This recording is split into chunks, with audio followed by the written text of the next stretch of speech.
అసలు అబ్బాయిల మనసులో ఏం నడుస్తుందో అమ్మాయిలకు తెలుసుకోవాలని ఉందా? వాళ్లకు సిగ్గుపడే అమ్మాయిలు నచ్చుతారా? కాన్ఫిడెన్స్ ఉంటే నచ్చుతారా? నవ్వించేటోళ్ళు నచ్చుతారా? మంచి ఉంటే నచ్చుతారా? లేక వాళ్లకు నచ్చిన ముచ్చట్లు ఏంది?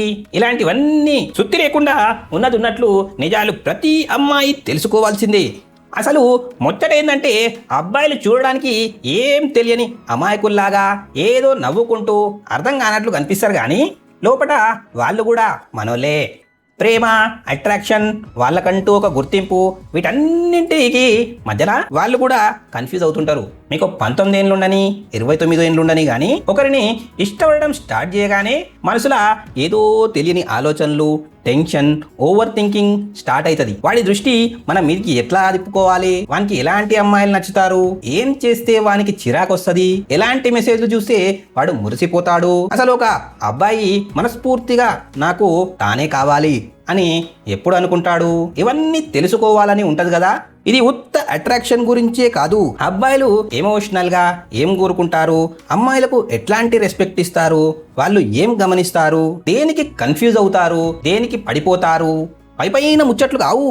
అబ్బాయిలకి నచ్చిన అమ్మాయిగా ఎట్లా మారాలి అనే దానికంటే మిమ్మల్ని చూసి వాడు ఎట్లా ఫ్లాట్ అవ్వాలనో ఫుల్ డీటెయిల్గా చూద్దాం. దోస్తులు, అబ్బాయిల మనసులో ఏముందో తెలుసుకోవడానికి అమ్మాయిలు రెడీగా ఉన్నారా? ఇక నడుగురి మరి. అబ్బాయిలు పైకి ఎంత బిల్డప్ ఇచ్చినా నోరు విప్పి చెప్పడానికి సిగ్గుపడే కొన్ని ఎమోషనల్ ముచ్చట్లు గివే. అబ్బాయిలను పట్టింపు లేనట్టు ఉండొద్దు, కొంచెం మెచ్చుకోవాలి. వాళ్ళ వెనుకబడి తిరగాల్సిన పనిలేదు, కానీ వాడు వేసే జోకులను, వాటి టాలెంట్ను, లేదా వాడు చేసిన చిన్న చిన్న పనులను మీరు గమనిస్తే వానికి మస్తు ఖుషి అవుతుంది. ముచ్చటగా ఒక మాట, అరే నిజంగా మస్తు చెప్పినవురా అని చెప్తే వాడు ఆ మాటను అస్సలు మర్చిపోడు. టీనేజ్ వయసులో అబ్బాయిలు అప్పుడప్పుడే లోకాన్ని అర్థం చేసుకుంటుంటారు. వాడు తన మనసుల మాట చెప్తే మీరు నవ్వుతారని, లేకపోతే దోస్తులకు చెప్పి పరువు తీస్తారని అనిపిస్తే వాడు ఇక ఎప్పటికీ నోరిప్పడు, లోపలనే దాచుకుంటాడు, లోపల కుమిలిపోతుంటాడు. అబ్బాయిలను మార్చాలని చూడొద్దు, ఉన్నది ఉన్నట్లు ఒప్పుకోవాలి. కొంతమంది అమ్మాయిలు తెలియకుండానే సైకాలజిస్ట్ అంటే చంద్రముఖి అవతారం ఎత్తుతుంటారు. నువ్వు అట్లనే ఉండాలి, ఇట్లనే మాట్లాడాలి, వీళ్ళతోనే తిరగాలి, వాళ్ళతోనే తిరగాలి అని సలహాలు ఇస్తుంటారు. కేర్ తీసుకోవడం మంచిదే, కానీ అబ్బాయిలు ఏమనుకుంటారంటే నేను ఎట్టున్నానో అట్లనే నచ్చాలి, కానీ నన్ను మార్చాలని చూడొద్దు అని అనుకుంటుంటారు. సొసైటీ ప్రెజర్ వల్లనో లేక దోస్తుల బిల్డప్ల వల్లనో అబ్బాయిలకు ఎప్పుడు నేను స్ట్రాంగ్ అనిపించుకోవాలని ఉంటుంది, కానీ వాని తక్కువ చేయకుండా అదే టైంలో మరీ ఎక్కువ రూడ్గా ఉండకుండా వాని కాన్ఫిడెన్స్ను పెంచి తత్వం ఉంటే వాడు పడిపోతాడంతే. మీ ముందర ఏదైనా చిన్న పిల్లాడిలా పిచ్చి పనులు చేసినా, కామెడీ చేసినా మీరు ఏమనుకుంటారో అని వాడు భయపడొద్దు. ఎగతాళి చేయకుండా పిచ్చి వేషాలు వేసినా నవ్వుకునే స్వేచ్ఛ ఉండాలి. వానితో కలిసి మీరు కూడా నవ్వుతే ఆ కనెక్షన్ వేరే లెవెల్.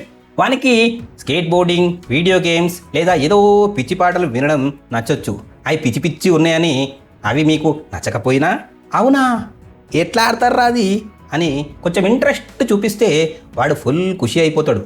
ఇక్కడ గేమ్ ముఖ్యం కాదు, వాని కోసం మీరు టైం ఇస్తున్నారనే ముచ్చట వానికి నచ్చుతుంది. వాడు పైకి అడగకపోయినా కానీ వానికి కూడా మనశ్శాంతి కావాలి.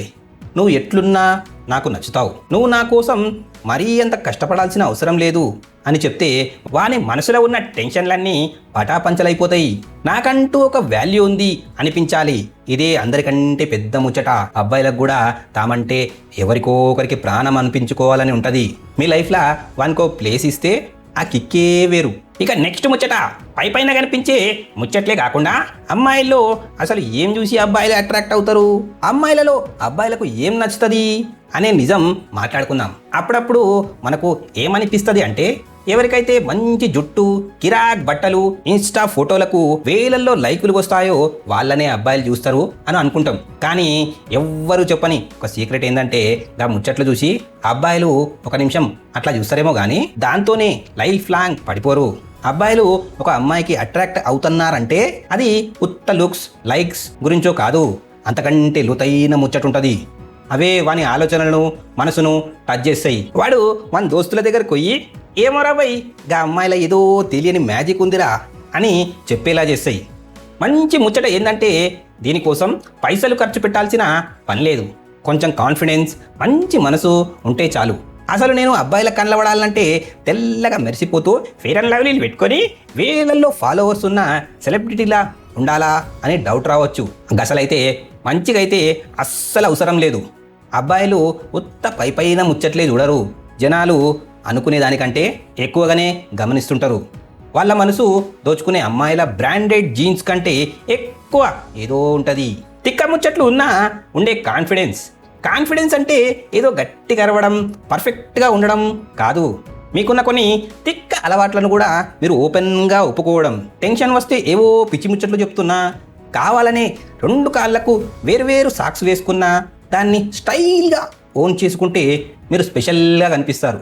మీరు యాక్టింగ్ చేయకుండా నిజాయితీగా ఉన్నప్పుడు అబ్బాయిలు గమనిస్తారు. మీకు మీరంటే ఇష్టం ఉందని తెలిస్తే వానికి మీరు ఇంకా మస్తు నచ్చుతారు. అల్లరితనం అంటే చిన్నపిల్లల్లా ప్రవర్తించడం కాదు, ప్రతి విషయాన్ని లైట్గా తీసుకుంటూ హ్యాపీగా ఉంచడం. అల్లరిగా ఉండే అమ్మాయిలు తన మీద తానే నవ్వుకోగలరు. వాన్ని కొంచెం ఆట పట్టించగలదు. అట్లాంటి ఎనర్జీ ఉంటే అమ్మాయిలు మస్తు రిలాక్స్ అవుతారు. ఎప్పుడు సీరియస్గా ఏదో బిల్డప్ ఇవ్వాల్సిన అవసరం లేదనుకుంటారు. ఎప్పుడు కూల్గా ఉండాలనే రూల్ ఏం లేదు, కానీ ప్రతి చిన్న ముచ్చటను పెద్ద గొడవ అంటే డ్రామా చేయని అమ్మాయిలంటే అబ్బాయిలకు మస్తు ఇష్టం. ఏమన్నా తేడా జరిగినా లైట్ తీసుకుంటూ నవ్వుకుంటూ ప్రశాంతంగా ఉండే అమ్మాయి పక్కన ఉంటే వానికి మస్తు ప్రశాంతంగా హ్యాపీగా అనిపిస్తుంది. వానికి నచ్చిన పాటలు మీకు నచ్చకపోయినా నచ్చినట్టు యాక్టింగ్ చేయాల్సిన పని లేదు. వాడు చేసే ప్రతి జోకుకు నవ్వాల్సిన అవసరం అస్సలే లేదు. మీకు ఏం నచ్చుతుందో, మీ మనసులో ఏముందో అది ఓపెన్గా చెప్తేనే మంచిగా ఉంటుంది. మీకున్న లోపాలను కూడా దాచకుండా మీరు నిజాయితీగా ఉంటే వాడు కూడా వాని అసలు రూపాన్ని మీ ముందు చూపెట్టడానికి ధైర్యం చేస్తాడు. ఇట్లాంటి నిజాయితీ ఉన్నోళ్ళు ఈ రోజుల్లో దొరకడం మస్తు అరుదు. మంచి మనసు ఉండడం అంటే ఉత్తవాని ముందర మంచి యాక్టింగ్ చేయడం కాదు. అవసరం లేకపోయినా పక్కోళ్లకు హెల్ప్ చేయడం అంటే హోటళ్ళల్లో సర్వర్తోని ఎట్లా మాట్లాడుతున్నాడు, క్లాస్లో సైలెంట్గా ఉండే పిల్లోనికి ఎట్లా సాయం చేస్తున్నారు, దారిలో పోయే అపరిచితులతో ఎట్లా ఉంటున్నారు అనేది అబ్బాయిలు గమనిస్తారు. ఇట్లాంటి గుణమున్న అమ్మాయి అస్సలు మర్చిపోలేనంతగా వాని మనసులో ఉండిపోతుంది. ఏదైనా ఒక దాని మీద పిచ్చి అంటే ఇష్టం, ప్యాషన్ ఉండడం. మీకు దేని మీదైనా ఇష్టం ఉందనివ్వండి, అది రాయడం కావచ్చు, మేకప్ కావచ్చు, చెట్లు ఎక్కడం కావచ్చు, లేకపోతే పాటల లిరిక్స్ గుర్తుపెట్టుకోవడం కావచ్చు, దాన్ని ఇష్టంగా చేయడం. మీరు ఏదైనా ముచ్చట గురించి కళ్ళు పెద్దవి చేసుకొని ఇష్టంగా చెప్తుంటే వాని కళ్ళు మీ మీదనే ఉంటాయి. ఈమెకంటూ ఒక ప్రపంచం ఉందిరాబై, ఈమె మస్తు ఇంట్రెస్టింగ్ అని వాడు కూడా మీ ప్రపంచంలోకి రావాలని చూస్తాడు. కళ్ళలోకి చూడడంలా మస్తు పవర్ ఉంటుంది. అంటే చంద్రముఖిలాగా భయపెట్టేటట్టు కాకుండా ఏదో ముచ్చటగా నేను నిన్నే చూస్తున్నా అన్నట్లు సాఫ్ట్గా కళ్ళలోకి చూస్తే వాని గుండె కొట్టుకునే స్పీడ్ పెరుగుతుంది. అది మీకున్న కాన్ఫిడెన్స్ను, వాని మీద ఉన్న ఇంట్రెస్ట్ను చూపెడుతుంది. అంతేనా? అంతేకాకుండా మగధీర సినిమాల ఇద్దరి మధ్యన కరెంటు పాస్ అయినట్లు ఒక వైబ్ క్రియేట్ చేస్తుంది. వాడేదో పెద్ద కమెడియన్ అని బిల్డప్ ఇవ్వాల్సిన పని లేదు, కానీ వాడి కామెడీ టైమింగ్ను అర్థం చేసుకొని వానితో కలిసి నవ్వేటోళ్ళు అంటే వానికి ఇష్టం. అంటే వాని చూసి నవ్వడం కాదు, వానితో కలిసి నవ్వడం. తన పక్కన ఉన్నప్పుడు మీరు హ్యాపీగా ఉన్నారని వానికి తెలిస్తే వాడు మస్తు ఖుషి అయిపోతాడు. కేర్ తీసుకుంటున్నట్లు చిన్న చిన్న హింట్లు ఇవ్వడం, చిన్న చిన్న పనులే మస్తు ఇంపాక్ట్ చూపిస్తాయి. ఎగ్జామ్ ఎట్లా రాసినవరా అని అడగడం, వాడు ఎప్పుడో క్యాజువల్గా చెప్పిన ముచ్చటను గుర్తుపెట్టుకోవడం, వాడు సైలెంట్గా ఉన్నప్పుడు ఏమైందిరా అని కనుక్కోవడం. ఇట్లాంటి చిన్న చిన్న పనులతో నువ్వు నాకు గుర్తున్నావు అని వానికి సిగ్నల్ ఇస్తుంది. ఇది పెద్ద పెద్ద గిఫ్ట్ల కంటే ఎక్కువ వాల్యూ ఇస్తుంది. ఎమోషనల్ విషయాలు తెలుసుకోవాలనే ఇంట్రెస్ట్, పైన ముచ్చట్లు కాకుండా ఈరోజు నీ డే ఎట్లా గడిచింది, మనసులా ఏం నడుస్తుందిరా అని నిజంగా అడిగితే అమ్మాయిలు స్పెషల్గా నిలుస్తారు. కొత్త మాట్లాడమే కాదు, వాడు చెప్పేది శ్రద్ధగా వినాలి. వాడు తన మనసు విప్పి మీతో మాట్లాడగలుగుతున్నాడు అంటే మీ ఇద్దరి మధ్య గల గట్టి కనెక్షన్ ఏర్పడినట్లే. ఎవరి మీద ఆధారపడకుండా ఉండడం అంటే తనకంటూ ఒక లైఫ్ ఉండి సొంతంగా ఉండే అమ్మాయిలను అబ్బాయిలు మస్తు రెస్పెక్ట్ ఇస్తారు. దోస్తులు, హాబీలు, లైఫ్ గోల్స్ అంటూ బిజీగా ఉంటూ వాని మెసేజ్ వస్తేనే నా లైఫ్ బాగుంటుంది అన్నట్లు కాకుండా ఉన్నారనుకో, వాడు మీ వెనకాలే పడతాడు. మీ లైఫ్ మీకు ముఖ్యమని తెలిస్తే వానికి మీరంటే పిచ్చి అట్రాక్షన్ పెరుగుతుంది. మొదటి రోజు మీ బయోగ్రఫీ మొత్తం వాడి ముందర పెట్టాల్సిన అవసరం లేదు. కొంచెం సస్పెన్స్ ఉంచి మీ గురించిన ముచ్చట్లను మెల్లమెల్లగా చెప్తుంటే వానికి మీ గురించి ఇంకా తెలుసుకోవాలనే క్యూరియాసిటీ పెరుగుతుంది. ఇట్లాంటి సస్పెన్స్ ఉంటేనే మీరు ఇంటికి పోయినాక కూడా ఆడు మీ గురించే ఆలోచిస్తుంటాడు. ఈ రోజుకి ఇంతే ఫ్రెండ్స్. ఇలాంటి మరిన్ని ఇంట్రెస్టింగ్ విషయాలు తెలుసుకోవడం కోసం మన ఛానల్ని సబ్స్క్రైబ్ చేసి లైక్, కమెంట్, షేర్ చేయండి. అలాగే నోటిఫికేషన్ బటన్ని ఆన్ చేసుకోండి. నెక్స్ట్ వీడియోలో మళ్ళీ ఒక ఇంట్రెస్టింగ్ టాపిక్తో కలుసుకుందాం. జై హింద్.